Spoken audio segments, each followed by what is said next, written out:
Bonjour les amis des mathématiques simplifiées avec Prof. Koufi. Nous avons une nouvelle vidéo aujourd'hui qui va nous parler des paramètres caractéristiques ou des synthétiseurs. C'est-à-dire qu'après avoir récolté les données sur terrain, nous avons dit qu'il faut faire le traitement des données. En quoi consiste le traitement des données statistiques? C'est par exemple ce que nous avons dit au chapitre précédent, représenter les données graphiquement. Mais aussi, on peut faire un autre traitement, c'est-à-dire calculer certains indices statistiques. Mais avant de commencer notre vidéo, comme d'habitude, nous vous demandons de vous abonner encore massivement pour ceux qui ne l'ont pas encore fait. Abonnez-vous à votre chaîne préférée, Mathématiques simplifiées avec Prof. Koufi. Sonnez la cloche, partagez les vidéos avec les contacts que vous avez. Et aussi, n'oubliez pas votre chaîne de divertissement pour se divertir, ce FDMI Amour officiel. Abonnez-vous aussi à FDMI Amour officiel. Sonnez la cloche, partagez pour vous divertir de manière saine. Alors, notre vidéo d'aujourd'hui va parler des paramètres statistiques. Ce sont des indices statistiques. Après avoir récolté les données, vous pouvez calculer ces indices. Nous allons parcourir la vidéo entièrement jusqu'à la fin pour voir quels sont ces indices statistiques. Il y en a de deux sortes. Il y a les indices de tendance centrale et il y a les indices de dispersion. Donc aujourd'hui, on va parler des indices de tendance centrale. C'est quoi les indices de tendance centrale? Ce sont des indices ou des valeurs autour desquelles les données tentent de se regrouper. On va voir comment les données se regroupent autour de certaines valeurs qui sont appelées des paramètres statistiques, et parmi lesquels il y a la moyenne, il y a le mode, il y a la médiane ou les médians. Donc, nous allons commencer par un rappel sur les notations mathématiques, parce qu'on va utiliser quelques notations mathématiques. Ce sont des formules qui vont arriver ici, et nous devons savoir comment agissent ces formules, comment les formules vont agir. Et voici quelques notations mathématiques, vous les connaissez déjà. Alors, par exemple, quand nous avons les données x1, x2, x3 jusqu'à un certain nombre xn, donc, alors, la somme de ces données, quand il y en a beaucoup, vous avez la sommation, le signe de la sommation ici, on fait sommation de xi, i allant de 1 à n. Donc, pour additionner, on va utiliser cette notation condensée. Donc, voilà, on utilise ce symbole. Ça, c'est la somme de xi, i allant de 1 à n. Donc, la somme de xi signifie quoi? Signifie xi, x1 plus x2 plus x3 plus x4, ainsi de suite jusqu'à la dernière valeur. Alors, s'il n'y a pas de confusion à craindre, on peut écrire seulement sommation de x ou sommation de xi. Donc, alors, ici, là, nous avons sommation de xi, yi, c'est-à-dire les deux variables varient de la même manière. Donc, nous avons x1, y1, plus x2, y2, plus x3, y3, plus x4, y4, jusqu'à la fin, xn, yn. Tandis que dans la deuxième relation que nous avons, là, c'est-à-dire ici, nous avons la sommation de AXI. On voit que l'indice I est porté seulement par la variable X, tandis que A ne porte pas l'indice. Comme A ne porte pas l'indice, c'est que A ne varie pas. Et comme A ne varie pas, c'est que A est une constante. Alors, donc, si on développe ça, c'est A x1 plus A x2 plus A x3, ainsi de suite, plus A xn. Et on peut mettre A en évidence, comme il apparaît partout. Donc, ça fera A facteur de x1 plus x2 plus x3 plus xn. Alors, cette parenthèse cette parenthèse ici, n'est rien d'autre que la sommation de xi. Alors, c'est A multiplié par la sommation de xi. Alors, on peut avoir, par exemple, ici, sommation de AX plus BY plus CY, CZ. Donc, ça fait A sommation de X plus B sommation de Y plus C sommation de Z. Ici, ce n'est pas tout comme notation qu'on va utiliser, qu'on va voir. Il y en aura d'autres au fur et à mesure qu'on va continuer. Nous allons voir d'autres notations. Alors, maintenant, on peut passer aux indices tendance centrale. Donc, premièrement, nous parlons aujourd'hui des indices tendance centrale et prochainement, on va parler des indices de dispersion. Comme indice de tendance centrale, c'est la moyenne arithmétique. La moyenne arithmétique est une notion que tout le monde connaît, même de manière intuitive. On fait la moyenne tout le temps. Alors, il y a d'abord les données brutes. Lorsque les données sont brutes, comment on fait la moyenne? Les données brutes, tout le monde sait que ce sont des données qui ne sont pas groupées. Alors, quand on a des données brutes, qu'est-ce qu'on va faire? On va faire la sommation de toutes les données. On va faire la sommation. On va faire la sommation de toutes les données et on va diviser par le nombre de données. Donc, je dis par exemple, quand il y a des enfants qui sont allés faire la pêche, alors ils ont fait la pêche, il y a un qui a attrapé 8 poissons, hein, il y a un qui a attrapé 8 poissons, et un autre 3, 5, 12 et 7. Qu'est-ce qu'ils peuvent se dire? Ils peuvent se dire, bon, chacun pour soi, Dieu pour tous, allons chacun avec ses poissons. Donc, celui qui a ses 12 poissons, il est content, il rentre avec 12 poissons à la maison. Celui qui a 3 poissons, il rentre malheureux avec ses 3 poissons. Mais quelqu'un d'autre peut dire, bon, comme nous sommes des amis, on a l'habitude de faire la pêche ensemble, mettons nos poissons ensemble et puis on se les partage. Alors, nous avons là l'opération mettre ensemble les poissons signifie additionner.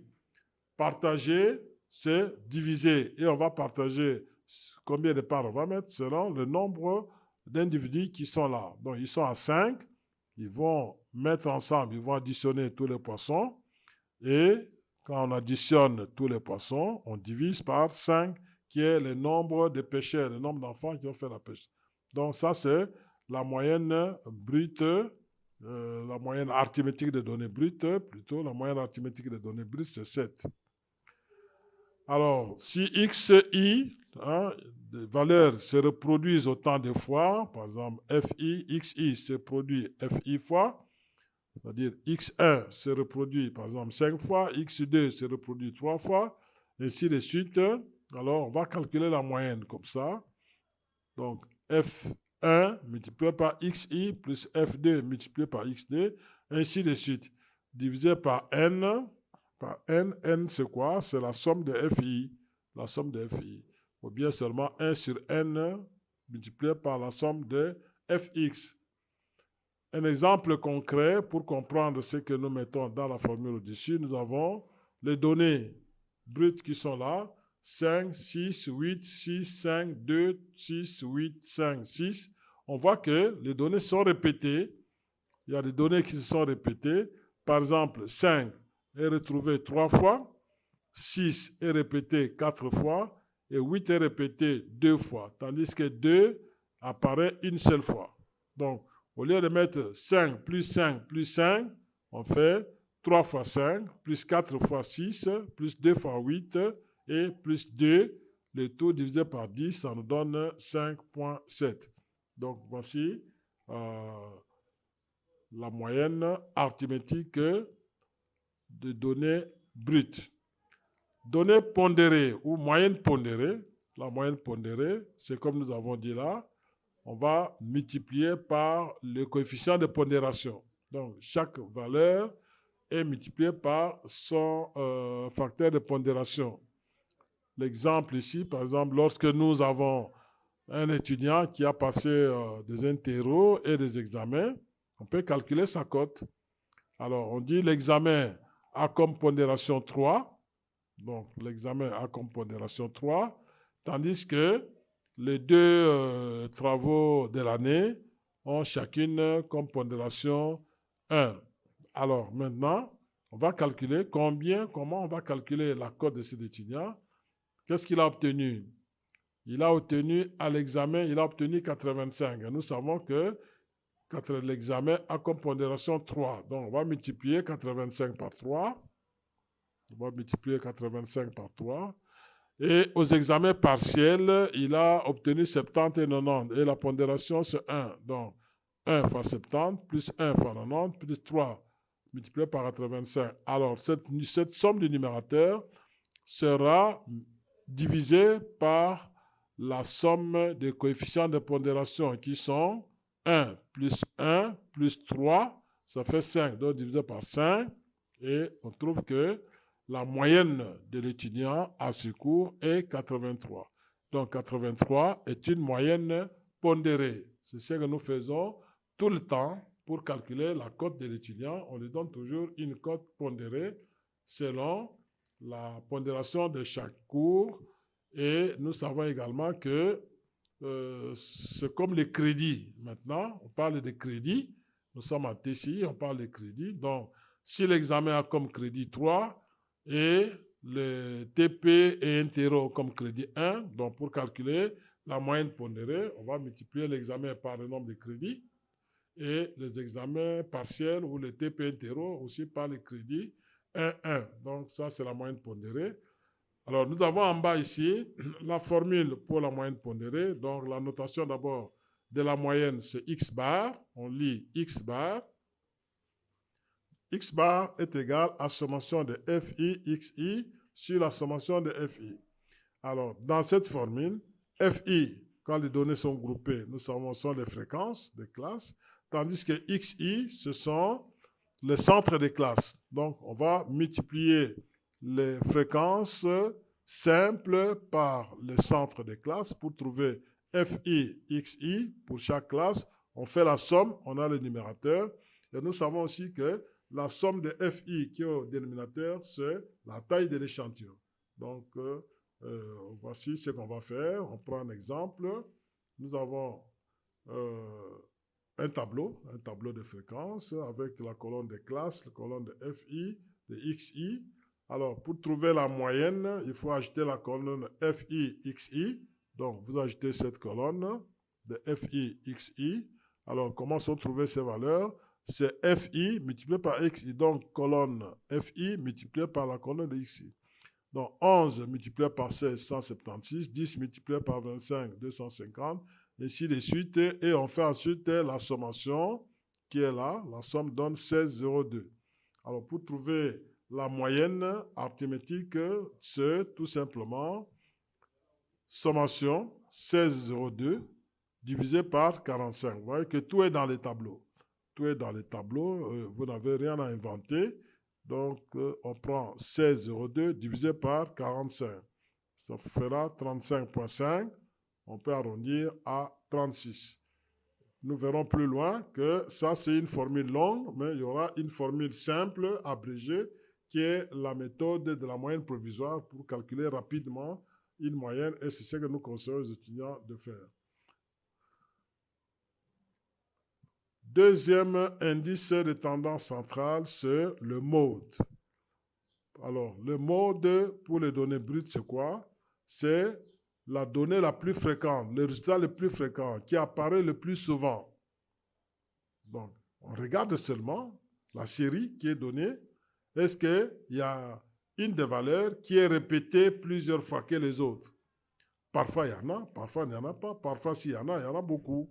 Alors, par exemple, dans le cas ici, nous avons 3, 4, 7, 4, 6, 8, 1. Quelle est la valeur qui est répétée plus que les autres? Nous voyons que c'est 4. 4 est répété 2 fois, tandis que toutes les autres valeurs sont là, apparaissent une seule fois, sauf 4 qui apparaît 2 fois. Donc, le résultat le plus fréquent, ce sera 4. Donc, 4 est le résultat modal. Et le résultat modal, le résultat qui apparaît le plus souvent. Alors, si 4 n'était pas là, il n'y aurait pas une valeur qui apparaîtrait plus que les autres. Alors, cette distribution n'aurait pas de mode. Il n'y aurait pas de mode. Alors, si, par exemple, à la place de 1, ici, il y avait par exemple 7, on aurait 2 fois 4 et 2 fois 7. À ce moment-là, 4 et 7 seront aussi des modes. Donc, on aurait 2 modes. Et quand on a 2 modes, on a une distribution bimodale, on parle d'une distribution bimodale, c'est-à-dire qu'il y a deux modes. Une distribution peut avoir aussi plus de deux modes, on parlera d'une distribution plurimodale. Donc, une distribution peut avoir, le mode peut exister, ou le mode peut aussi ne pas exister. Et on dit quand le mode existe, il peut ne pas aussi être unique. On peut avoir deux, trois, plusieurs modes. Donc, il y a des distributions unimodales. Unimodale, c'est un seul mode, c'est comme ici, c'est 4. Un seul mode, c'est distribution unimodale. Et quand il y a plus de deux modes, c'est bimodal. Donc là, il n'y a pas de complications. Question seulement d'observer les données et de repérer la valeur qui est répétée plus que les autres, ou les valeurs qui sont répétées plus que les autres. Et celui qui est répété plus que les autres, c'est ça le mode. Alors, lorsque les données sont groupées, alors le mode se calcule par la relation qui est là. Lorsque les données sont groupées, ce n'est plus le mode brut, mais c'est le mode de données groupées. Alors, nous avons le mode, c'est L1 plus delta 1 sur delta 1 plus delta 2 multiplié par I. Alors, nous avons L1. Qu'est-ce que signifie L1? L1, c'est la limite inférieure de la classe modale. L1 est la limite inférieure de la classe modale. Et c'est quoi la classe modale? La classe modale, c'est la classe qui contient le plus grand effectif. Le plus grand effectif. Quand nous regardons ici, quelle est la fréquence la plus élevée? C'est 11. Comme 11 est la fréquence la plus élevée, la classe contenant cette fréquence, c'est 39 à 47. Cette classe est appelée aussi la classe modale. Ça, c'est la classe modale. Alors, maintenant, delta 1 et delta 2, c'est quoi? Delta 1 et delta 2, c'est quoi? Delta 1, nous venons ici. Vous voyez, la fréquence la plus élevée, c'est 11. Lorsque je fais 11 moins 4, ça me donne delta 1. Et quand je fais 11 moins 8, ça me donne delta 2. Alors, delta 2, montrez ici. Donc, 11 moins 4, c'est delta 1. 11 moins 8, c'est delta 2. Et I, tout le monde sait que I, c'est 9. Alors, nous venons ici, on remplace. L1, c'est 39, c'est la limite inférieure de la classe modale. Alors, 11 moins 4, c'est 7. Donc, 11 moins 4, c'est 7. C'est 7. Et le 7 est répété ici parce que nous avons ici delta 1 et delta 2. Nous avons delta 1 et delta 2 dans la formule. Delta 1 et delta 2. Donc, on répète le 7. Plus delta 2. Delta 2, c'est 11 moins 8. 11 moins 8, c'est delta 2. Ça fait 3 fois 9, ça fait 45,3 ou 45. Alors, le score, ou disons la fréquence la plus élevée, ne va pas toujours se situer au milieu ici. La fréquence la plus élevée peut se situer à la première classe ou même à la dernière classe. Alors maintenant, c'est à vous à savoir comment je vais trouver delta 1. Alors, nous prenons l'exemple qui est ici, voilà. La fréquence la plus grande, c'est 11. Et 11, elle se trouve où ça? 11 est dans la première classe. 11 est dans la première classe. Et quand 11 est dans la première classe ici, maintenant, la classe modale, donc 11 c'est la fréquence modale, et la classe modale c'est quelle classe? La classe modale c'est 12 à 20, parce que c'est la classe qui contient 11. Alors, lorsque je regarde cette classe qui contient 11, c'est 12 à 20, delta 1 sera comment? Delta 1 c'est 11 moins la fréquence qui vient avant. 11 moins la fréquence qui vient avant. Or, avant 11, il n'y a rien. Donc, ça fera 11 moins 0. Et Delta 2, c'est 11 moins 10. Même chose ici, 11 pouvait aussi être ici. Si 11 était ici, delta 1, ce serait 11 moins 8, et delta 2 serait 11 moins 0, parce qu'en dessous, il n'y a rien. Alors maintenant, nous avons, en calculant, 12 plus 11 sur 11, parce que là, c'est 11 moins 0, il n'y a rien, c'est 11, 11 encore, plus 1, d'où vient le 1, c'est 11 moins 10. 11 moins 10, c'est 1, donc ça fait 1 fois 9. Et ceci nous donne 20, 25. 20, 25, on arrondit à 20. Donc, ce que vous devez retenir, que le mode, quand vous calculez le mode pour les données groupées, le mode doit appartenir à la classe modale. Par exemple, ici, nous avons dit que la classe modale, c'est la classe de 39 à 47 et le mode, c'est 45. Nous voyons que 45 est compris entre 39 et 47. Ici, la classe modale, c'est 12, 20. Et donc, notre mode doit être compris entre 12 et 20. Et effectivement, c'est 20 ici. Nous avons 20 là-bas comme classe modale. Mode plutôt, c'est 20. Et 20 est bien compris dans la classe modale. Troisième indice de tendance centrale. Troisième indice de tendance centrale, c'est la médiane ou le médian. On dit la médiane ou le médian, c'est la même chose. C'est quoi? C'est la valeur centrale, c'est-à-dire la valeur qui divise l'ensemble des données en deux parties égales, telles que 50% des données sont supérieures et 50% autres sont inférieures. Donc, c'est une valeur qui se trouve au milieu, qui divise toute la distribution en deux parties égales. Alors, c'est comme la ligne médiane sur un terrain de football, divise le terrain de football en deux parties égales, c'est la médiane ou le médian. Alors, quand les données sont brutes, comment on va trouver la médiane? Le nombre de données peut être un nombre pair ou un nombre impair, ce n'est pas un problème, mais on va regarder d'abord ce qu'on vous conseille. Il faut d'abord ordonner les données. Quelle est la valeur qui occupe le milieu? Si nous n'ordonnons pas les données, en regardant comme ça, on aura 1, 2, 3, 4, 5. Alors, on va prendre 1, 2, et on risque de dire que la valeur du milieu, c'est 56,25. Non. Donc, ça, c'est le salaire horaire de 5 employés. Donc, ils sont payés par heure. Alors, il y a un qui touche 37,8 francs congolais, un autre touche 49,2 francs congolais, un autre encore 56,25 francs congolais, ainsi de suite. Alors, quelle est la valeur du milieu? Pour trouver la valeur du milieu, il faut d'abord commencer par ordonner les données.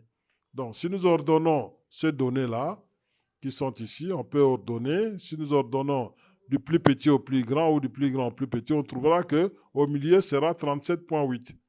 Donc, 37,8 francs congolais, c'est la médiane ou le salaire médian. On a demandé le salaire médian, on dit le salaire médian, c'est 37,8. Donc, au-dessus de 37,8, il y a la moitié des données et en dessous aussi, il y a la moitié des données. Effectivement, il y en a 5.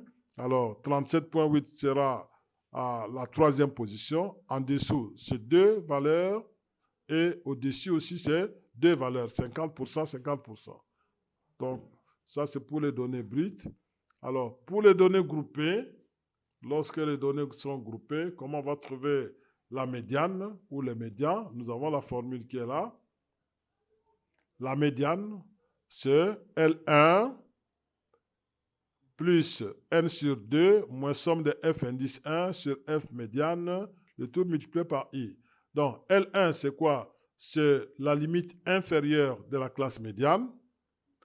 N sur 2, N, c'est la taille de l'échantillon. On divise par 2 parce que nous avons dit que la médiane se met au milieu. C'est la valeur centrale qui divise l'ensemble des données en deux parties égales. Alors, nous allons prendre N divisé par 2 moins somme de F indice 1. Je m'excuse. Qu'est-ce que signifie somme de F indice 1? C'est la fréquence cumulée croissante immédiatement inférieure à la classe médiane. F médiane, c'est la fréquence simple de la classe médiane. C'est la fréquence simple de la classe médiane. Alors, tout ceci nous sera, qu'est-ce qui va nous donner, nous déterminer la limite inférieure de la classe médiane ou nous déterminer la classe médiane, c'est n sur 2. Alors, dans ce tableau, n c'est 45. Et quand nous divisons 45 divisé par 2, ça fait 22,5. Nous regardons dans la colonne de fréquences cumulées ici, croissante, quelle est la fréquence la plus petite immédiatement inférieure à 25, contenant n sur 2. Alors, nous voyons que n sur 2 est contenu dans 25. Comme n sur 2 est contenu dans 25, on peut dire que n sur 2 est contenu aussi dans 31, est contenu aussi dans 39, dans 45, mais nous cherchons la valeur la plus petite contenant 22,5, c'est 25, et donc 25 nous indique que la classe médiane, donc la classe médiane c'est la classe de 30 à 38, et dans cette classe, la limite inférieure c'est 30.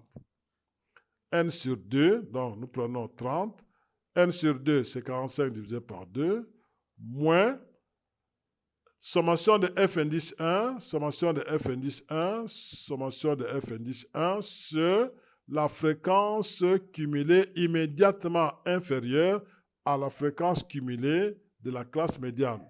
Donc, c'est 21 divisé par f médiane, qui est la fréquence simple de la classe médiane. Fréquence simple de la classe médiane. La classe médiane, c'est ça. La fréquence simple, c'est 4. On va multiplier ensuite par I, qui est égal à 9. Donc, voilà, la réponse est connue, c'est 33. Donc, 33, c'est la médiane pour la donnée groupée. Donc, je disais ceci. Tout ceci se joue sur n sur 2. n sur 2 va nous indiquer la classe médiane, et là, on trouvera la limite inférieure de la classe médiane. Donc, n étant connu, qui est 45, divisé par 2, c'est 22,5. 22,5 est contenu dans 25, c'est la valeur la plus petite, ou la fréquence cumulée la plus petite contenant 22,5, c'est 25. Et 25 est dans quelle classe? 25 est dans la classe de 30 à 38. Donc, 30-38 est la classe médiane. Et quelle est la limite inférieure de cette classe médiane? C'est 30. Donc, nous avons 30, qui est L1, c'est 30. N sur 2, c'est 22,5, moins somme de F indice 1, qui est la fréquence cumulée immédiatement inférieure à celle de la classe médiane, c'est 21, sur la fréquence médiane. La fréquence médiane, c'est la fréquence simple de la classe médiane, c'est-à-dire 4, donc divisé par 4, et le tout multiplié par I qui est 9, et ça nous donne 33,5. Voilà, c'est pas très compliqué, très simple comme bonjour. Alors, nous avons dit au début que pour calculer la moyenne arithmétique, il faut éviter les grands nombres. Dans le premier exemple que nous avions, on a eu des grands nombres. Et on peut se tromper facilement avec les grands nombres. Alors, on utilise la formule ou la méthode de la moyenne provisoire. Donc, la moyenne provisoire, c'est un centre quelconque d'une classe. Donc, le point milieu quelconque d'une classe peut être considéré comme la moyenne provisoire. Mais, quand vous utilisez n'importe quel point milieu, vous aurez des nombres négatifs qui vont apparaître. Ce n'est pas si aisé de faire des opérations et avec les nombres positifs et avec les nombres négatifs. Alors, pour avoir le nombre positif, nous conseillons de prendre comme moyenne provisoire, c'est-à-dire A. A, c'est la moyenne provisoire. Nous prenons toujours le centre de la première classe, 16. Ainsi, on va trouver DI. Alors, DI, c'est quoi? DI, on n'a pas montré ici, mais DI, c'est XI, le centre de classe, moins A, divisé par I. C'est-à-dire, je fais 16 moins 16 divisé par 9, ça fait 0.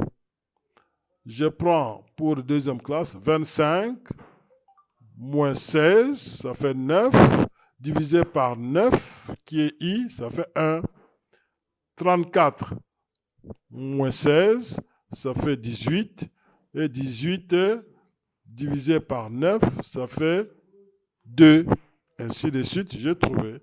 Alors, pour ne plus se répéter ou ne plus se rappeler de ce que je suis en train de faire là, vous fermez seulement les yeux, vous écrivez DI, et comme votre centre, votre moyenne provisoire, c'est le centre de la première classe, donc écrivez DI, fermez les yeux, écrivez seulement 0, 1, 2, 3, 4, jusque là à la dernière classe, qui est 5. Alors, FI fois DI, c'est le produit de la colonne de F par la colonne de D. On multiplie 11 par 0, ça fait 0. 10 fois 1, ça fait 10. 4 fois 2, ça fait 8. 6 fois 3, ça fait 18. 4 fois 8, 32. Et 6 fois 5, 30. Vous voyez qu'on n'a même plus besoin de la calculette. Et quand vous additionnez maintenant la somme de FI, parce que dans la formule, il y a sommation de FI, DI, c'est la somme de cette colonne, 98. Sur la somme de FI, la somme de FI, c'est 45.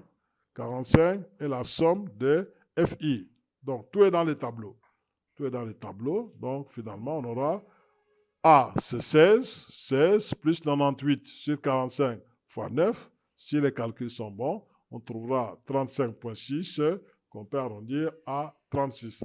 Donc, lorsque nous avons à calculer la moyenne provisoire, plutôt à calculer la moyenne arithmétique, passez toujours par la méthode de la moyenne provisoire. Je vous ai montré l'autre méthode avant, c'était pour montrer qu'il y a plusieurs méthodes. Mais la méthode la plus rapide, où il y a moins d'erreurs possibles, c'est la moyenne provisoire qu'il faut utiliser. Donc, la moyenne provisoire, c'est le centre d'une classe quelconque, mais nous conseillons de prendre comme moyenne provisoire le centre de la première classe. Et quand vous avez pris le centre de la première classe, les DI commencent de 0 jusqu'à la fin. Donc, 0, 1, 2, 3, parce qu'on prendra 16 moins 16 divisé par I, qui est 9, ça fait 0. 25 moins 16, ça fait 9, divisé par 9, ça fait 1, ainsi de suite. Donc, vous trouvez ça rapidement. On ne calcule même plus. On ne calcule même plus. Lorsqu'on a pris comme A le centre de la première classe, on ne calcule plus les DI. On écrit 0, 1, 2, 3, comme j'ai dit, les yeux fermés. Et là, c'est le produit simple à faire, colonne de F par colonne de DI, FI par DI. Et on fait la sommation. Voilà. Merci beaucoup. Nous avons fini ici. Prochainement, nous allons voir encore les autres indices qui sont restés, les autres indices de caractéristiques qui sont restés. On parlera aussi d'autres moyennes, parce qu'il n'y a pas que ça comme moyenne. D'ailleurs, lorsque vous consultez vos notes, vous verrez qu'il y a d'autres moyennes dont nous n'avons pas parlé ici, telles que la moyenne géométrique, telles que la moyenne harmonique ou la moyenne quadratique. On dira un mot dans la prochaine vidéo. Donc, restez connectés pour suivre la suite de cette vidéo. Merci beaucoup et à la prochaine.